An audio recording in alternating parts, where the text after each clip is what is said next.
Hello, and welcome to the Arts Ed Newark podcast, Healing Centered Arts Education.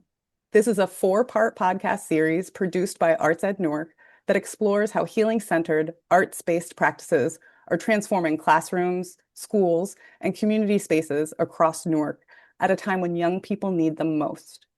I'm your host, Lauren Meehan, Executive Director of Arts Ed Newark, and today we are having a conversation about the role of arts education in supporting young people, schools, and communities.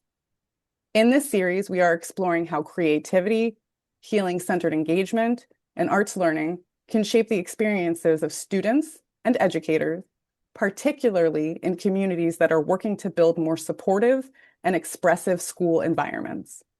Today, I'm very excited to be joined by Devonne DeNose, Director of Visual and Performing Arts at Newark Board of Education. She works closely with school leaders, educators, and community partners to expand access to high-quality arts learning for students. Devonne brings deep experience in supporting arts instruction across schools and in thinking about how creative practice can support both learning and well-being. Through this work, she helps ensure that the arts are not treated as an extra, but as an essential part of a student's education and development. Devonne, thank you so much for joining us today. Thank you so much, Lauren, for even having me. It's always a pleasure to have you. I always enjoy our time together. Likewise.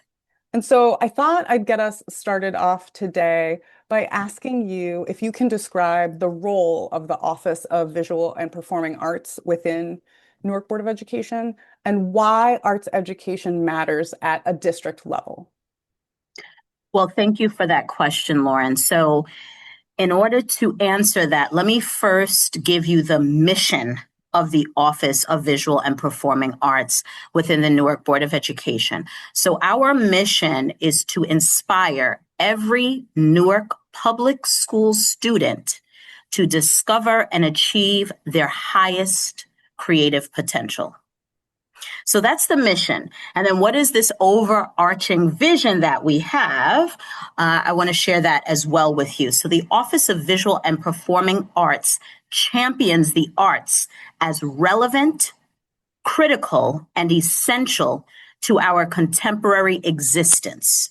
We uphold artistic tradition and embrace creative innovation as vehicles for student growth and achievement in a culturally diverse world.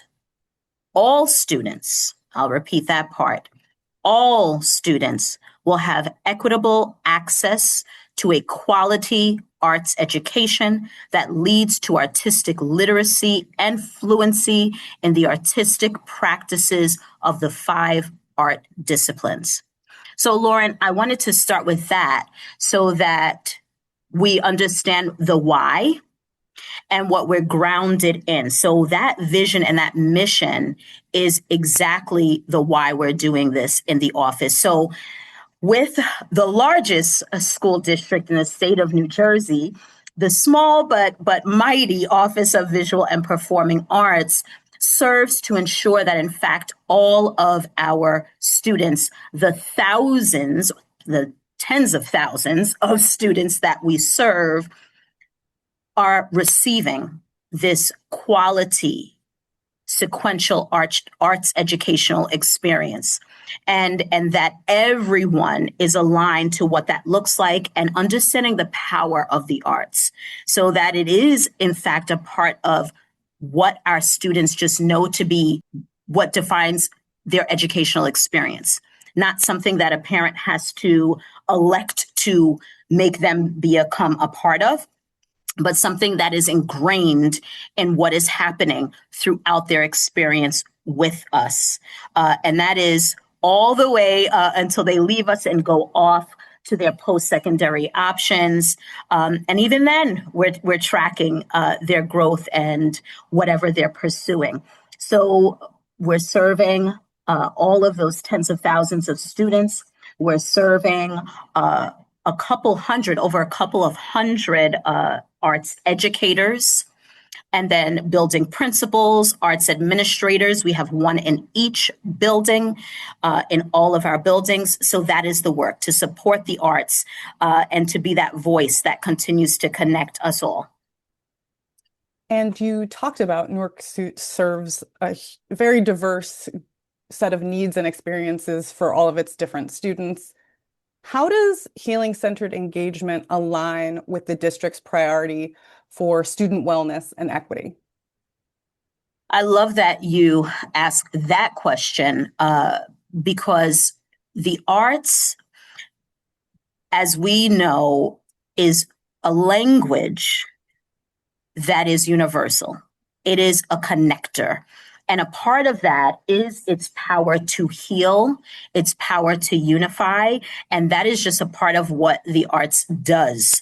And so with our district's 10-year strategic plan, and we are the only district with this level of a comprehensive strategic plan, and I'm not talking only in the state, I'm talking nationwide, with this level of thought that our superintendent has, we are able to look at minimum 3 of our priorities, our overarching priorities that actually target and focus on how are we healing students, what types of spaces are we affording students, and how the arts is ingrained in that. So what is student voice like? What are reciprocal partnerships like?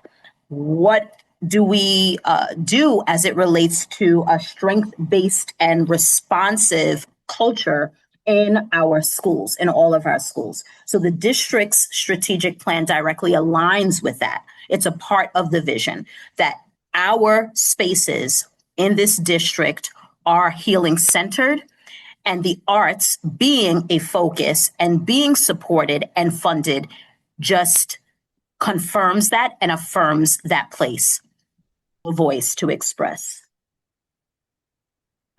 And so, what does high quality arts education look like when it is intentionally designed to be trauma informed and student centered?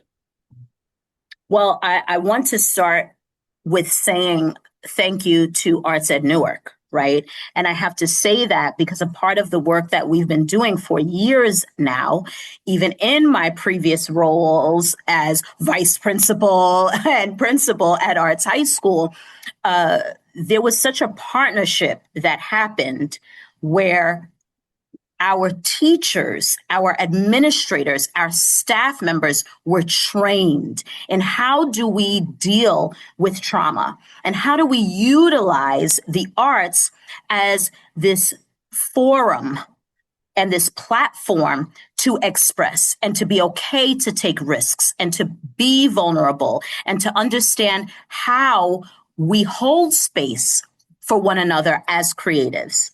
And for those who may not even categorize themselves as creatives, but we bring them into that world of creativity to allow them to be vulnerable and to know that there is a safe space. And so through that training that staff members have been afforded, we're able to be intentional about when lessons are being delivered.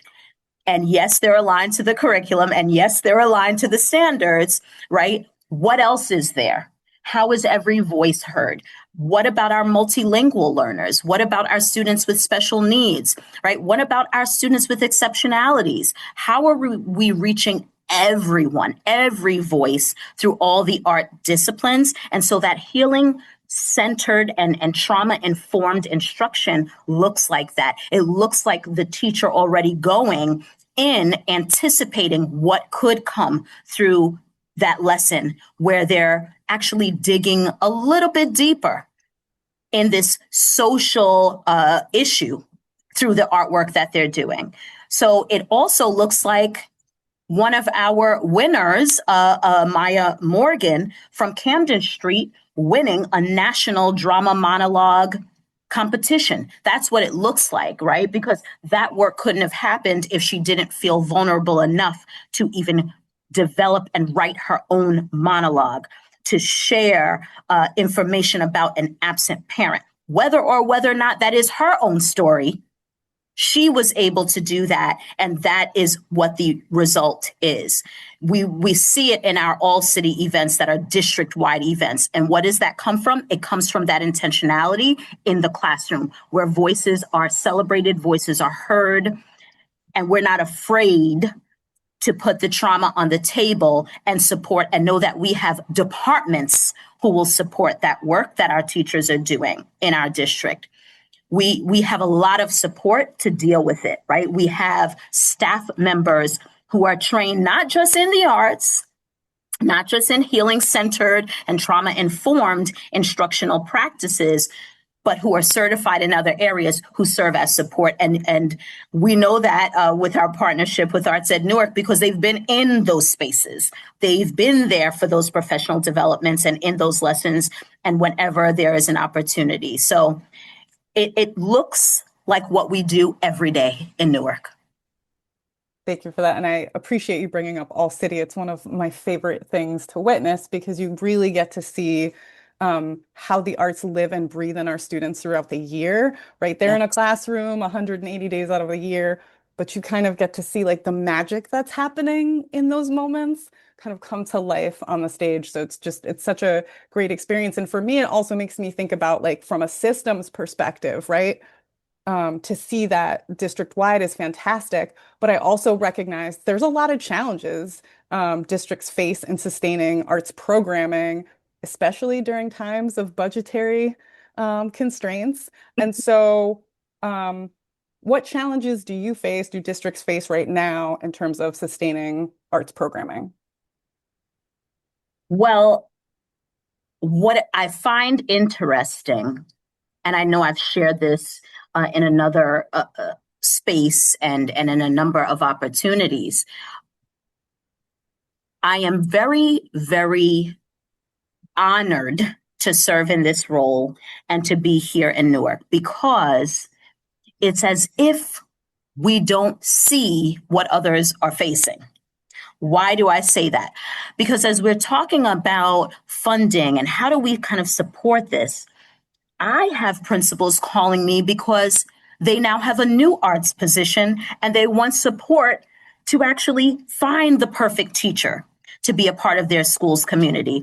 I have educators and principals and leaders and assistant superintendents and a deputy and a superintendent who are looking to grow programs, right? An assistant superintendent of teaching and learning who's supporting the growth and the expansion, right? I have a budget that has grown to support the fact that our enrollment, right, has increased. And how do we support that? So we're actually very intentional. We have an amazing team that works on all that is finance for the Newark Board of Education. And so I say that to say that, yes, it is very intentional work that we're doing, but we're doing it successfully.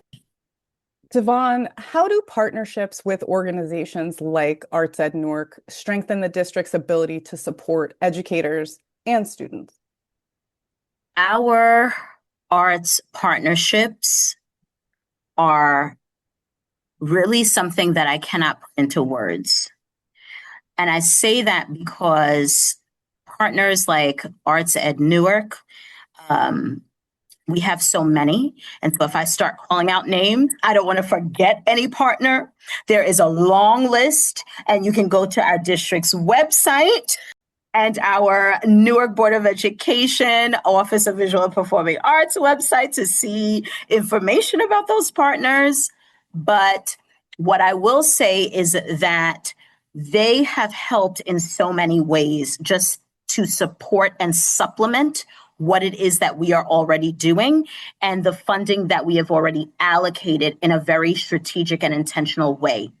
Because through our partnerships, we have been afforded grants, we have been provided with additional instruments, just additional opportunities for our students, residencies in art forms that we want to continue to grow and develop and expand upon.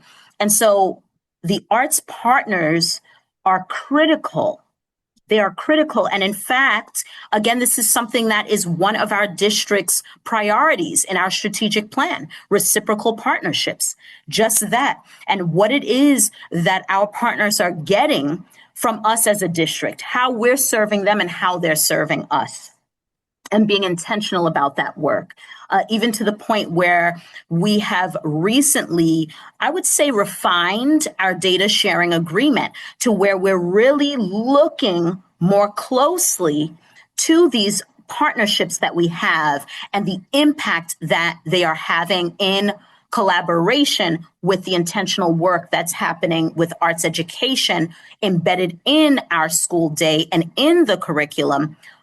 All of those moving pieces, we're looking at the impact on the student in not just a qualitative way, but a quantitative way, to look at what does the data say? What is that narrative? What is the story about that top performing student at one of our high schools who gets this full ride or becomes a posse scholar or gets accepted into this conservatory?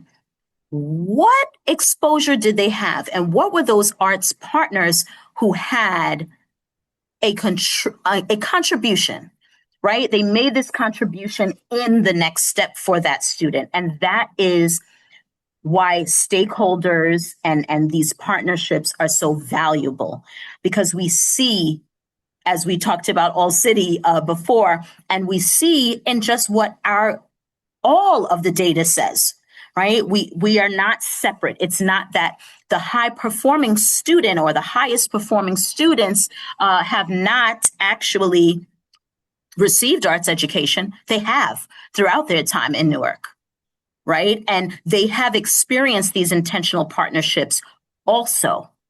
So really, they make this work just even that much easier for us. They just help.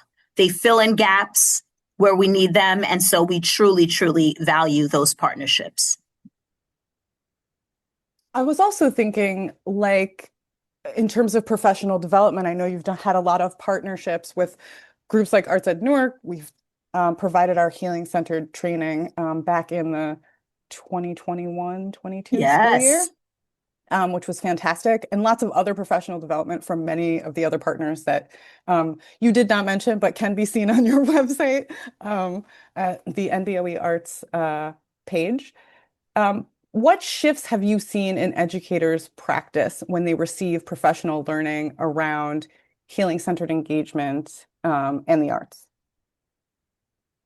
And I'm glad, Lauren, that you brought that up, because not to name drop, but I will at least acknowledge our partnership that we do have with NJPAC. And I say that because they do provide this support through our partners in education for our professional development. So I must, as you brought up the professional development, I definitely must say that the work around the professional development for our teachers, our educators, has helped and supported them in understanding our students, in meeting the students where they are, and understanding truly what it means to provide an equitable arts educational experience.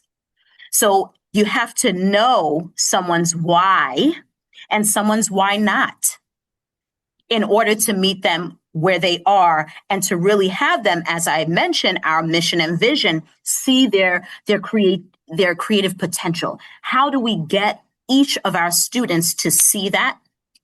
How do we ensure that each of our educators, who are the ones who are in front of our students, how do we get them to meet those students and take them beyond what those students may see as their own potential? It is through that type of support and training in healing-centered and trauma-informed instructional practices.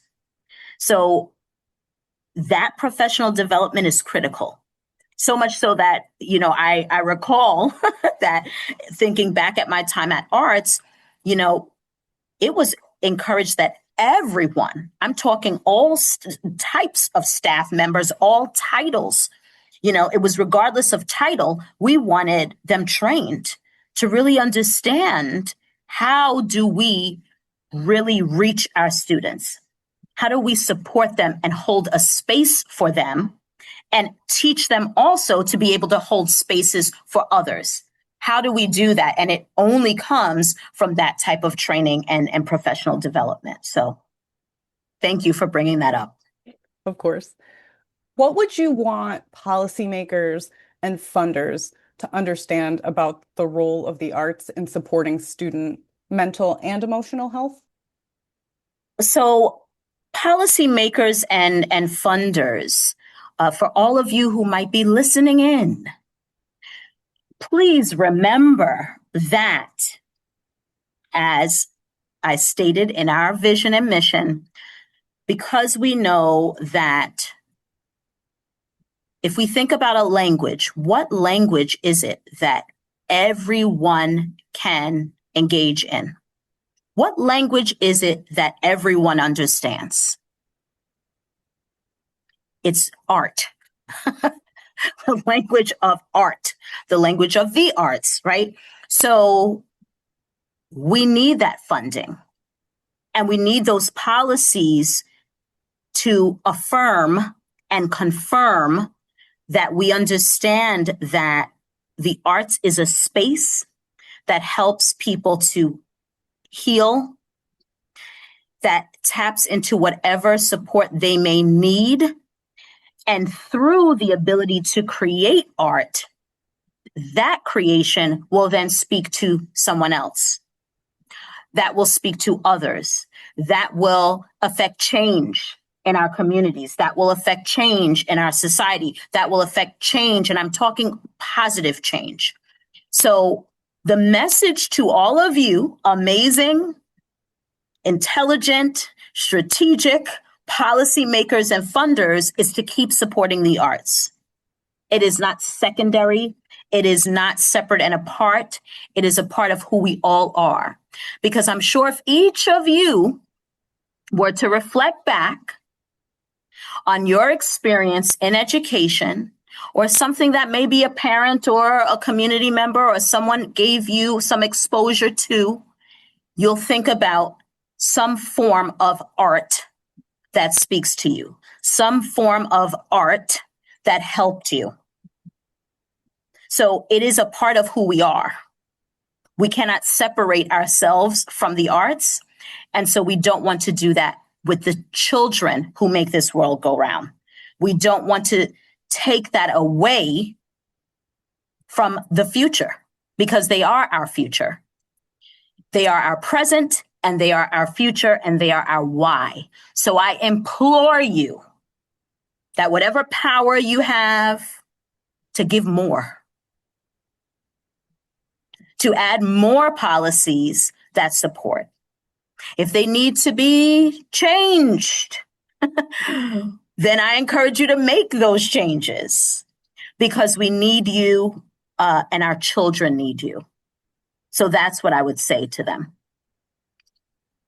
Thank you so much, Devonne, for your time and sharing all of the magic that your department and that the district is doing for our young people in Newark. Thank you for the opportunity.